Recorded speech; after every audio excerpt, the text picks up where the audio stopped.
Hello and welcome to this edition of V Radio. This show is kind of impromptu. It's in response to something actually that came up recently on the Zeitgeist forums. More specifically, it was a thread that was called the Zeitgeist Orientation Presentation Criticized or something to that effect. In one of my previous shows, they asked me if I had read the thread yet, and I told them I would get back to them on that. I hadn't done it yet, but now I have. So essentially what I'm going to be doing in this show is refuting, or basically going on and refuting what it is that I had seen in their videos that the guy had linked. A couple of kids on YouTube obviously read some books about Austrian economics. One of them had a Ron Paul t-shirt on. So one of the first things that they did in their video was they recommended a book. The book is called Economics in One Lesson. Today I spent most of the day, familiarizing myself with this book. It is obviously a free market-based book. The reason that this came up even more so is I started a debate with these kids on YouTube in their comments. I said, why don't you tackle the issue of cyclical consumption? He said, and the idea of technological unemployment. And he said, well, that's why I recommended the book, because this book, deals with this situation. So I went and found the book on PDF. I looked it over all day. I spent a lot of time working on this, and I hope you all enjoy it. Critique of the book, Economics in One Lesson. I linked the thread that it was originally brought up in. I linked the video that was originally linked, and I also provided a link to a PDF version of the book in question. So if you want to get more information on this, go to the Zeitgeist forums, go to the Venus Project section, and look up Critique of the Book, Economics in One Lesson, and we're good to go. In later debates I had with this person in the comments in his various anti-Zeitgeist, pro-capitalism videos on YouTube, when I asked him why he never touches on the breakdown of cyclical consumption caused by technological unemployment, a matter that most free market economists usually avoid like the plague because there is no solution to it in the Austrian system for reasons I will give later, he then said that is why he suggested the book. So I went to the book and looked up the author's attempt to debunk what Austrian economists call the fallacy that technology has an impact on unemployment and therefore causing poverty. What follows is my analysis and proof that not only does this book not represent any suggestions to solve the issue of technological unemployment as it exists now, that it is based on archaic notions that no longer apply. First of all, let me state that the free market economists reject using the scientific method to analyze the economy.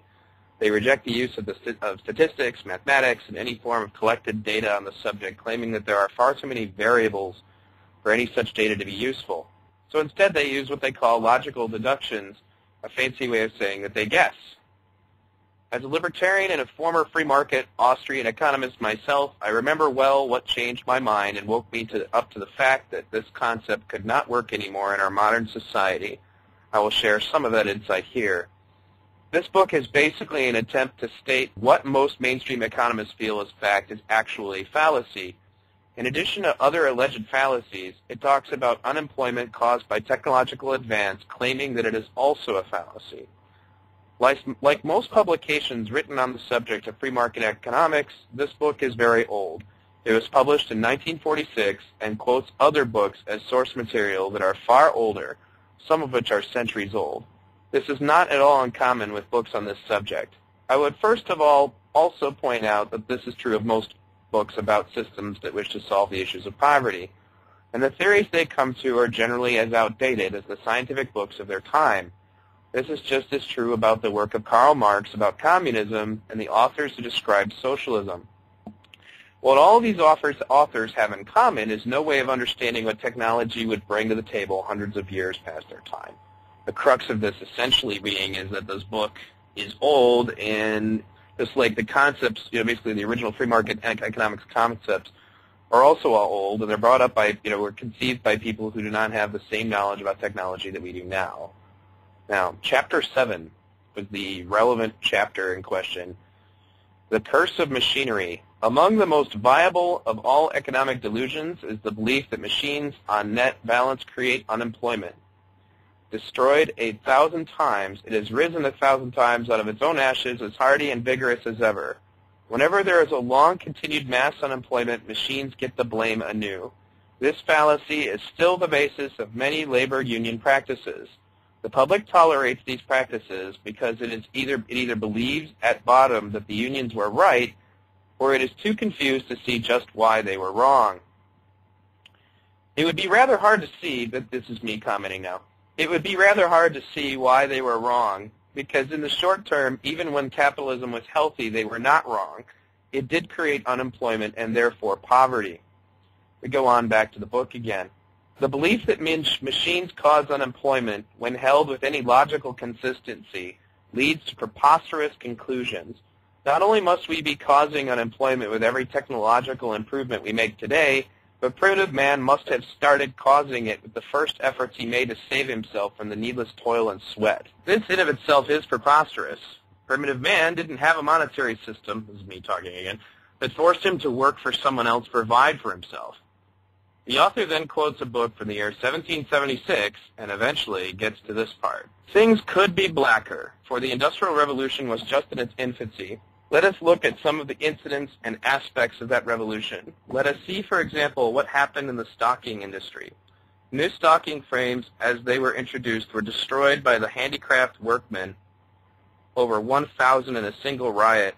Houses were burned, the inventors were threatened and obliged to fly for their lives, and order was not finally restored until the military had been called out and the leading rioters had been either transported or hanged. Now it is important to bear in mind that insofar as the rioters were thinking of their own immediate or even longer futures, their opposition to machines was rational. For William Felkin, in his History of the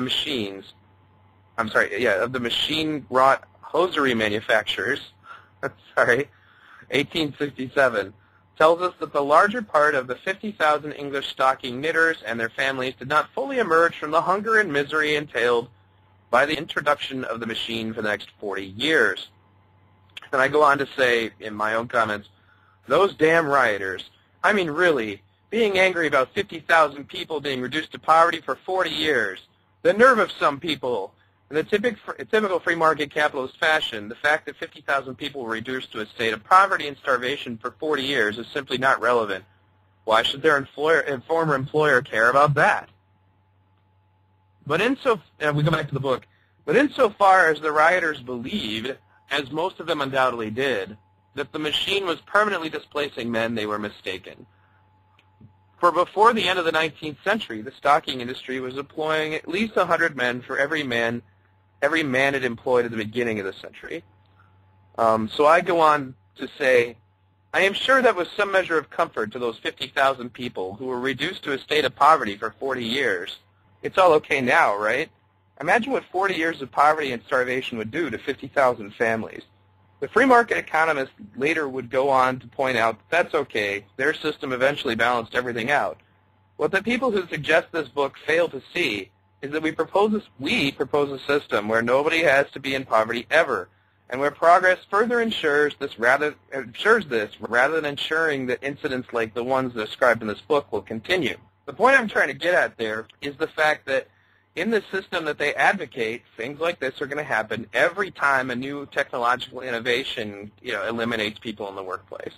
This whole thing is not even necessary. We don't have to be doing this. We don't have to have these things happening. Oh, there's a new riot, there's a new depression, there's a new this, there's a new that. We could just be focusing, on using technology just to eliminate the scarcity that, creates the problem in the first place. But I digress. I go back to my comments. The book then goes on to make more examples of how eventually, after an initial period of poverty, the Industrial Revolution's innovations in labor would eventually create more jobs than were previously present. If you take any concern over the damage this does to the human beings out of the equation, then this could be considered an acceptable loss. That's kind of me being sarcastic.